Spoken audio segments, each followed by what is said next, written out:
Hey everybody, welcome back to Elevator Pitch. My name is Joe Ennis, and today I am talking with Brian Turbeville. Brian is a financial advisor for Edward Jones. As someone who has been handling his own finances since before he was 18, Brian understands the importance and the important role that it plays in people's lives. Before becoming a financial advisor with Edward Jones, Brian worked with Capital One and learned a lot about the banking division, where he engaged in mortgage lending, credit counseling, and small business/consumer banking. Now he's brought a lot of that information with him as he became a financial advisor for Edward Jones. Brian focuses on people who are newer investors, sometimes those who are approaching retirement, or even those who have retired and are realizing that they need to start, investing or saving again, but aren't sure where to do that. By partnering with Brian, you find out where you are and where you want to be, and they look then at the strategies to make sure that they can get you to where you want to be. I really enjoyed the episode. I thought Brian brought some really great information. I know that, as someone who's younger and starting to get into investing, it was good to hear that, there are people out there that understand where we're coming from as people that don't necessarily know what they're doing all the time when it comes to investing.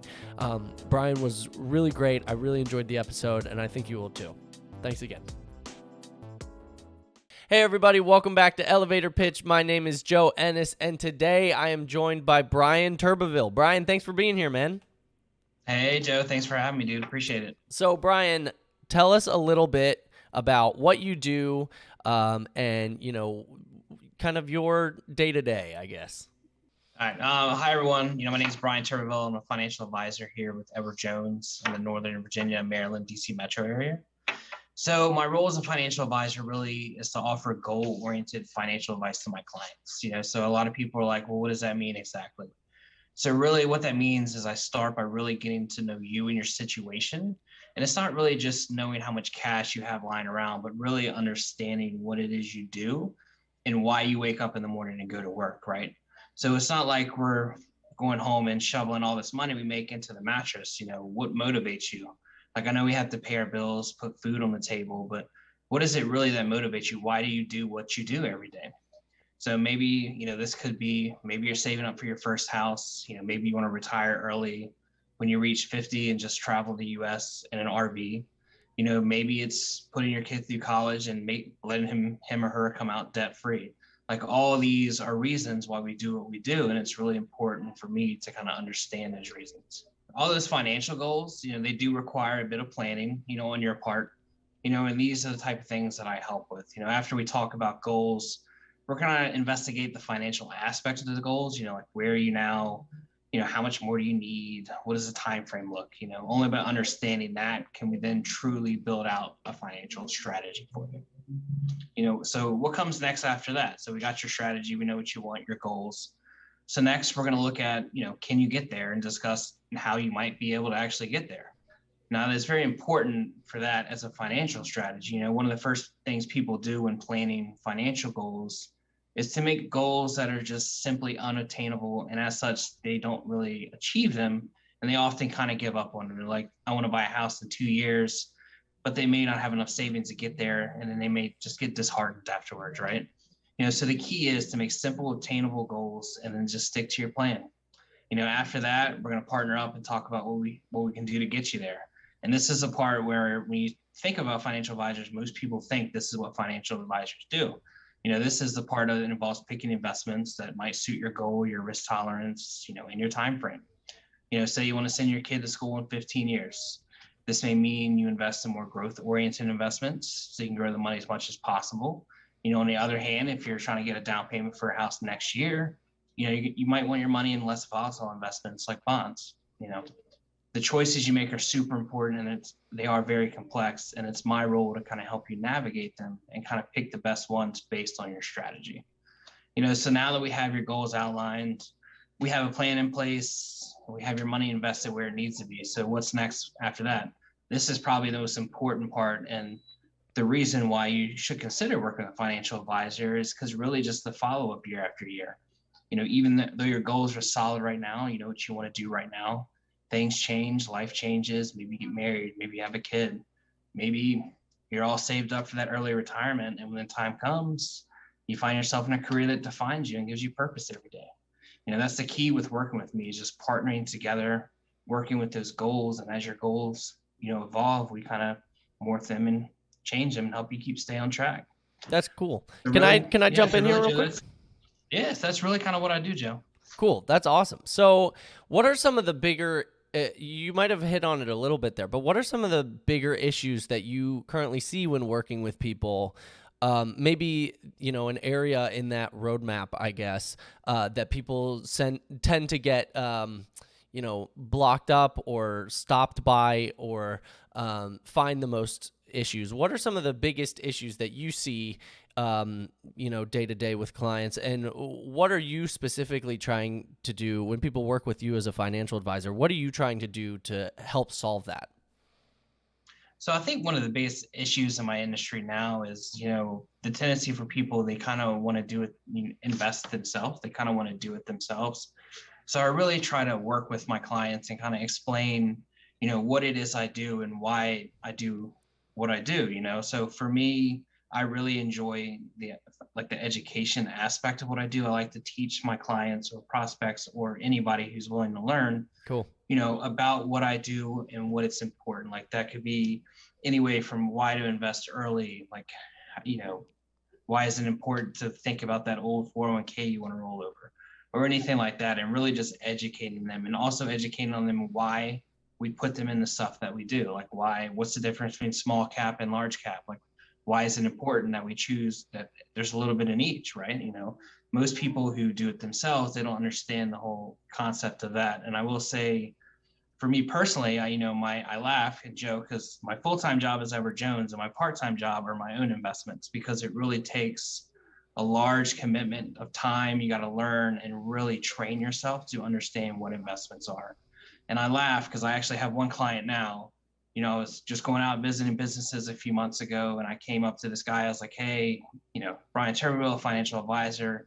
So we got to talking, and then at first he's like, well, I don't need a financial advisor. And I was like, okay. I kind of talked to him a little bit about that, and he told me about his investments. And he told me, he's like, I never really made money in investments. I just got lucky with Tesla. And I was like, and then my first thing was just like, well, then you kind of need a financial advisor, right? Because that's what we do. We kind of help you understand what you're investing in and why you're investing in it. If that makes sense. Yeah, that 100% makes sense. I mean, I am in the same boat where I'm just like, well, I see, like for that example specifically, I see stocks like Tesla and Amazon and all those, and I'm just like, I might as well just invest in those. But my dad is a exit strategist and was a financial advisor, and he's constantly giving me all these like random other things to invest in, and like he's like always telling me the same things that you're telling your clients. Is just like, why are you investing in that kind of thing, and what is the importance, and where's your money going, and why, and trying to get me to look deeper into it and in my investment. So I'm glad to hear that you're doing the same thing, because I very much trust my dad, and so if you're saying the same thing, I very much trust you. Gotcha. So Brian, what there's a lot of financial advisors out there. My dad used to be one. Yep. What kind of sets you apart from other financial advisors? What is something that you could say, that you could point back to, that would maybe put you ahead of the curve, and why should people work with you? So for me, it's really, my story all starts, I got into college when I was about 18, 19. I remember running home, showing my mom the paper, a little letter like, hey, you've been accepted to College of Charleston. And then one of the first things she asked me is, how are you going to pay for it? And it kind of floored me, right? Because my whole life, your parents are like, you need to go to college, you need to do this. So I got into school, and I didn't even think about that aspect of it, right? So all of a sudden at 18, 19, I was confronted with this, well, how am I going to pay for myself to go to college? And I really didn't have the resources.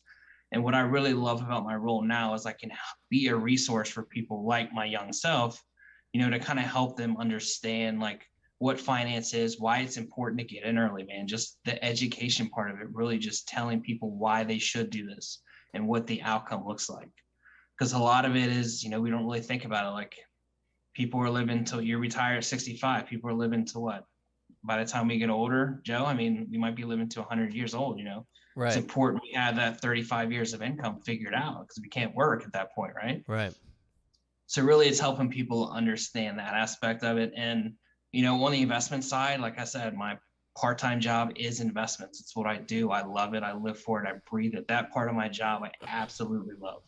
So I love talking about it. I love telling you all about it. The more you ask, the more I'll tell you. I could talk about it all day. So I think some clients are like, I don't want to know all that. Other clients really want to understand why I'm doing what I'm doing. And I love to talk to them about it. And then as I get more experience doing it, I obviously, hopefully I get better at it. Right. So I can kind of pass that on to my clients as well. That's awesome. And I love that too, because I mean, personally, I would want to know where my money's going. I wouldn't want someone to just randomly tell me go that way and not tell me why. So the fact that you are educating people on that is great. And I very much see myself in that too, even when it comes to like content and podcasts. I love just educating people on that kind of stuff and why it's important and why people should do it the way that I think they should do it or whatever. So I very much relate to that, the education piece. Why, a few more questions. Why do you think people should, I mean, I think this is almost a no-brainer, and I think you're going to maybe even laugh when I ask you this question, but why should people care about, let's say the educational side of where their money is being invested, and or why should people care about investing in the future? Yeah, so I mean, I do kind of want to laugh. Yeah, I would. I mean, people just need to understand now, like, back in our dad's days, maybe they had pensions. There's a lot of pensions floating around, a lot of unions. Like, you could retire and that when you retired, you're going to get this. My mom worked for the post office for 40 years. When she retired, she got a pension. She's fine, right? She doesn't know what a 401k is. She never had one. I mean, she never had any reason to get one, right? She worked for the post office for so long. But these days it's different. People are moving jobs more. We have these outline 401ks everywhere. We're really starting to think about the future, and like we're really kind of short term, but we also got to think long term as well, right? It's important for us to think about, again, going back to that, if you retire at 65 and you live 35 more years, what's going to get you through that? Like, I mean, let's be honest with your health. I mean, once you get to 80, you're not going to be able to work at Target, right? For most of us anyways. So it's important to think about like what you're going to do financially for that. And then rewinding that, it's important now, like, to start like early, because you have that time to build that wealth over time. So if you really put the right like energy and the right discipline early on, it'll help you so much more in the end. And it's just important for you to understand and think about more long-term as opposed to like your more short-term. Love it. That makes sense. Love it. Makes perfect sense. Brian, so I liked what you said earlier about, being that kid that needed to pay for college and not necessarily knowing how to do it in the time and having to educate yourself. And I love that, you're trying to be that resource for people that were in the same boat. Are those kind of your ideal clients? Who are your ideal clients? Is it, further along business owners? Is it people that are just learning about, investments and business in general, and just starting to go to college, or, whatever it is? Who are your ideal clients? Who do you like to work with the most? Who do you get along with the most? I think for the most part, I try to stick with people around my own age. I'm 38, maybe a little bit younger. I'm a little old, let's be honest, but like, between the 25, like, 45, 50 age, where usually people like in their 30s, they figured out their career. They've kind of figured out what they want to do. They typically have less debt, and they're starting to think about saving for that long term. In your 20s, you're kind of just figuring stuff out. You're kind of like finding yourself. But when you really hit 30, I think, at least for me, that's when I really started to decide, like, okay, what's going to look further ahead, right? So for me, I like to work with those type of clients who are in that position where they're in their career, they're starting to make money, they're starting to grow that savings, and they're starting to think about, well, what do I do with this savings? I mean, that could be a person who's 30, it could be a person who's 40. I mean, it could be even 50, but those are the type of clients that I really like to work with, because I help them understand where to put their money, why to put their money there, and then just really get a good solid plan in place. Awesome. Well, I know I could definitely benefit from talking to you, so I definitely will be hitting you up in the future for a lot of investment Thanks, advice Joe. Let me know. as I get closer, or as I start to get more into that as of recent. Brian, how can people get involved with you? How can people get in touch with you? Plug away. Tell us what you've got going on, any which way, and yeah, let us know how people can reach out to you. Yeah, I guess the easiest way, especially in the digital world, is just reach out to me via Facebook or LinkedIn. LinkedIn, I'm very active on. I'm, on it just about every day, have, large following, that sort of thing. So definitely reach out LinkedIn. I mean, you could go to the Edward Jones website, type in Rockville, Maryland. Somewhere on the list, you'll find my picture, and then that can actually send me a direct link, with whatever questions you have. You can have my email, phone number, and it sends you right to me. So either one of those is fine. I mean, a good option for people, going back to, how I like to educate a lot of people on like LinkedIn and social media. I do a lot of like seminars and a lot of market updates and that sort of thing. And it offers people a good chance to really learn about investments and finance and kind of what I do as a financial advisor without the one-on-one meeting and the pressure of like selling and that sort of thing. So that would be a good start, I think, for most people. Cool. Awesome. And listeners, as always, all of the links to everything Brian Turbeville are in the description of this episode. Go click them. We'll put links to the website, to that specific place where they can find your picture and click on that. We'll Gotcha. put his LinkedIn, his Facebook, everything.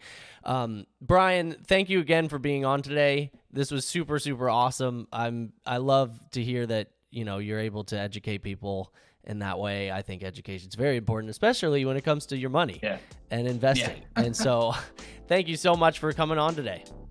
Awesome. Thank you so much for having me, Joe. I appreciate it. Hey, I want to thank Brian one more time for coming on. It was a really great episode. Remember, if you are new, please click that subscribe button if you're listening to this on Apple or Spotify, or if you're on YouTube. Click the button above my head on YouTube, or click one of these buttons right over here if you want to watch another video. Thanks again for Brian for coming on. It was an amazing episode. Have a great one.